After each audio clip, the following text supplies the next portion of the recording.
Spiritual Espionage Exposed, Season 1, Episode 4. Written raw, real, and straight from the shadows. You survived, Nif. This ain't no theory. This is what happened, and what's still happening inside our homes. We're not talking about strangers. We're talking about blood. The mother that carried you. The father that was absent for a reason. The sister that always looked at you strange. The auntie that never liked you, but smiled at the church potluck. The grandmother that wore crosses by day and burned candles by night. This is Episode 4. When the witch is your mama. When the curse is your last name. When the bloodline is the bondage. Part 1. When the witch is your mama. Let's cut the mask off. Not all mothers love. Not all mothers nurture. Some of them are spiritual mercenaries. You ever notice how she was always angry with you? How nothing you did was enough? Just how she smiled with strangers, but turned into a beast at home? That wasn't motherhood. That was contracted containment. Some of y'all were raised by women who didn't just resent you. They ritually opposed you. She might have done your hair, packed your lunch, picked out your clothes, but she also monitored your light, cursed your growth, and fed your essence to a spirit she served in silence. Every time she called you out your name, every time she dismissed your tears, every time she put your siblings above you, you were watching a spell in action. Witchcraft ain't always candles and cauldrons. It's targeted emotional sabotage from a woman who made an agreement before you were even born. Part 2.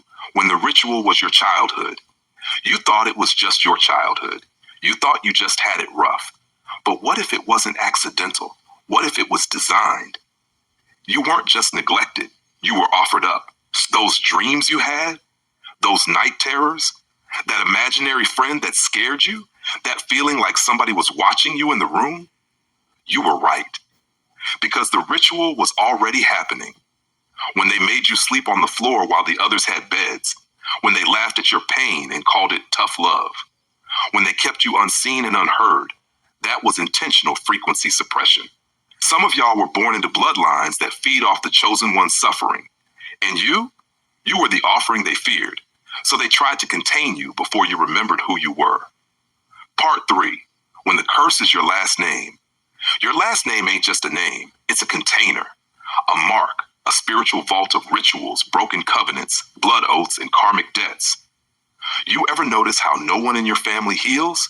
How every generation has addiction, prison, abuse, silence, early death? That's not life. That's a ritual loop, a soul trap. And your last name is the anchor. These folks took oaths in black lodges and Eastern Star halls, pledged in basements with checkerboard floors and goat head altars. They mimicked the rituals of their oppressors, just to gain favor in a system that hates their very essence. And when the deal was done, they went home and fed their children to that same spirit, through silence, through rituals disguised as tradition. They protected the family name, but destroyed the bloodline frequency. Part 4. Why the bloodline has to be severed. Let's get clear on something.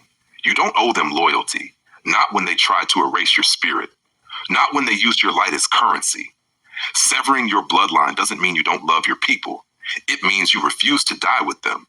It means you're breaking the spell. It means the child that was ignored now runs the gate. Some of y'all still feel guilty about cutting off your mama, still struggling to go no contact with that demonic father, still wondering if it's too harsh to separate from your siblings. Let me help you. They already spiritually separated from you.